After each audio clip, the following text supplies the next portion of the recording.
Bonjour les aventuriers. Cette fois-ci, le Rorqual, toujours à la recherche d'une planète pour installer l'humanité, est passé non loin d'une nébuleuse. Un spectacle magnifique, magique, s'étendant sur des années-lumière de distance.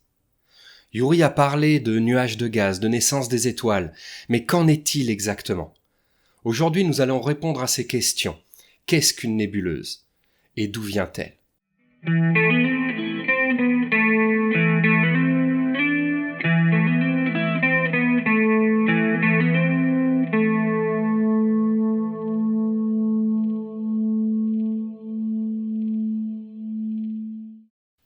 Pour comprendre tout ça, il va falloir digresser un tout petit peu et comprendre le cycle de vie et de mort des étoiles. On va revenir un petit poil en arrière, 13,8 milliards d'années en arrière. 13,8 milliards d'années en arrière, c'est la naissance de l'univers tel que nous le comprenons aujourd'hui. Ouais, on va pas faire les choses à moitié. Il y a 13,8 milliards d'années, l'univers n'était qu'un point minuscule. Tout ce que nous connaissons, tout ce que nous ne connaissons pas, tout ce que nous pouvons voir, tout ce que nous ne pouvons pas voir, était présent dans cette minuscule tête d'épingle. Et soudain, cette minuscule tête d'épingle est entrée en expansion, a commencé à enfler. Cela n'a été ni gros, ni particulièrement bruyant, et pourtant, on appelle ça le Big Bang. Pour la petite histoire, dans les années 50, lorsque Georges Lemaître et Alexander Friedman présentent leur nouveau modèle cosmologique dans lequel ils développent le concept d'explosion originelle, dans l'assemblée, un astrophysicien nommé Fred Hoyle n'y croit pas du tout. Tellement pas qu'il va se moquer d'eux, en parlant de gros boom, Big Bang en anglais.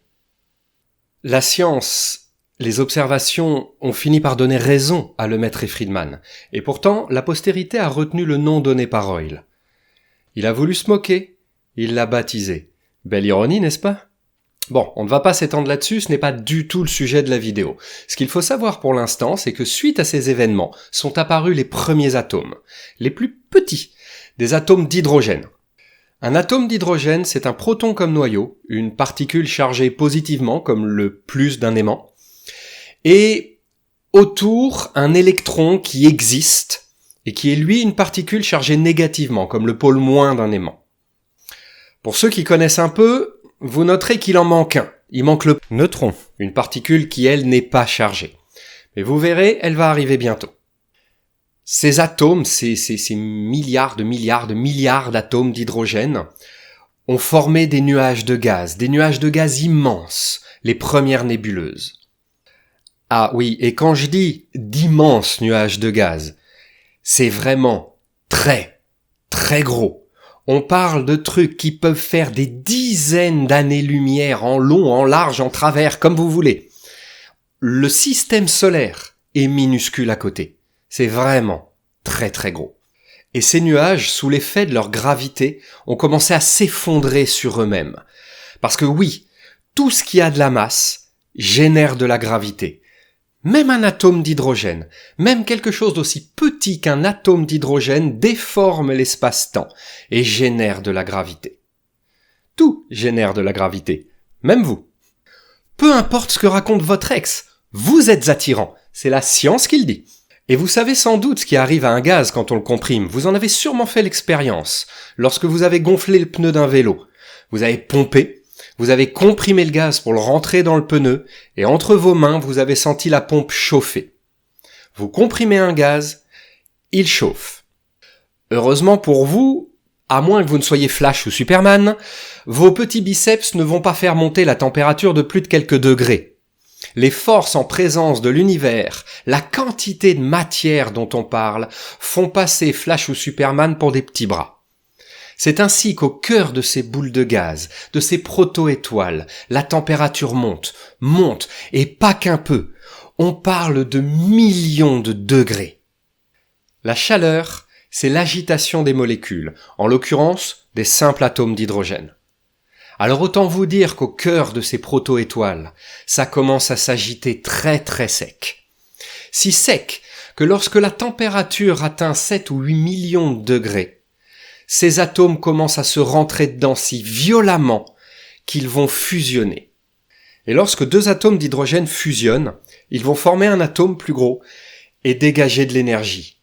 Beaucoup d'énergie, sous forme de photons et de particules chargées qui vont partir dans tous les sens. C'est ce que les scientifiques appellent la chaîne proton-proton. Et en simplifiant un peu, beaucoup. Voilà ce que ça donne. Les protons des noyaux d'hydrogène se percutent avec tellement d'énergie que, au lieu de rebondir l'un contre l'autre, ils vont fusionner. L'un de ces protons va émettre un positron et devenir un neutron. Et ça va former du deutérium. Le deutérium, c'est un isotope de l'hydrogène, c'est-à-dire que c'est comme un atome d'hydrogène, mais avec un neutron en plus. Je vous avais dit que les neutrons tarderaient pas à arriver. Le positron qui a été émis, lui, c'est un anti-électron. Oui, de l'antimatière, de la vraie, comme dans Star Trek. Il va aller percuter le premier électron qu'il va croiser et ils s'annihileront l'un l'autre, émettant là encore d'immenses quantités d'énergie sous forme de rayonnement. Le genre de rayonnement que vous n'avez pas du tout envie de voir traverser votre corps. Les atomes de deutérium vont alors pouvoir fusionner avec d'autres atomes d'hydrogène pour former de l'hélium. Et là encore, ça ne se fera pas sans dégager de l'énergie à gogo. Après l'hydrogène, c'est donc l'hélium qui est apparu, le second élément du tableau périodique. Plus que 116 à faire. Vous avez combien de temps devant vous là ? Une centrale à fusion nucléaire est née. Un instant avant, vous aviez une boule de gaz très chaude. L'instant suivant, vous avez une étoile. Réalisez bien ce que ça signifie. Une étoile s'est allumée, une étoile est née. La force colossale qui fournit tant d'énergie vient d'apparaître là où il n'y avait qu'un nuage d'hydrogène.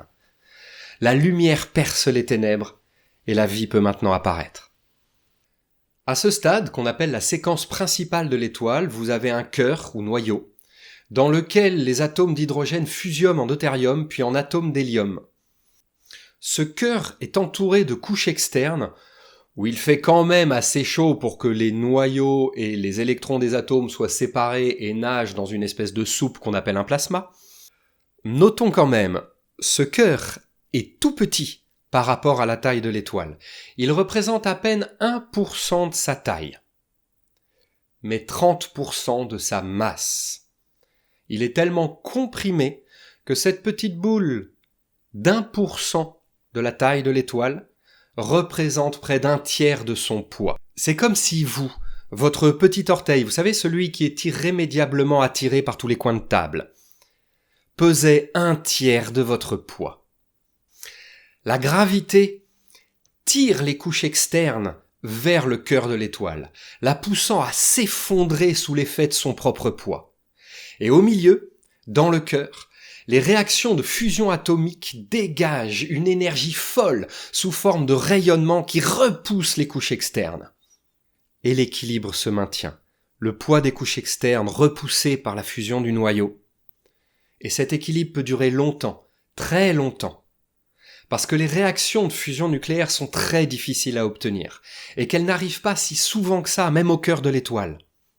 Heureusement d'ailleurs, parce que sinon les étoiles auraient brûlé l'intégralité de leur carburant, voire auraient explosé purement et simplement, en l'espace de quelques millions d'années, et la vie n'aurait jamais eu le temps d'apparaître. Du coup, de manière un peu contre-intuitive, plus les étoiles sont grosses, et plus elles vont se consumer vite. Plus leur poids va réchauffer leur centre, plus les réactions de fusion nucléaire vont se faire rapidement, et plus la vie de l'étoile sera brève. Car, oui, j'ai une petite mauvaise nouvelle. La vie des étoiles n'est pas éternelle. Spoiler alerte, rien n'est éternel. Un jour ou l'autre, elle aura fini de fusionner l'hydrogène. L'hélium sera alors majoritaire dans sa composition, et elle va entrer dans la phase suivante de sa vie, qui sera différente en fonction de sa taille. Très différente. Du trou noir au pulsar. De la naine blanche à l'étoile à neutrons. Les destins des étoiles sont aussi épiques que variés. Mais en attendant d'en savoir plus, n'oubliez jamais que la curiosité est la plus belle des qualités.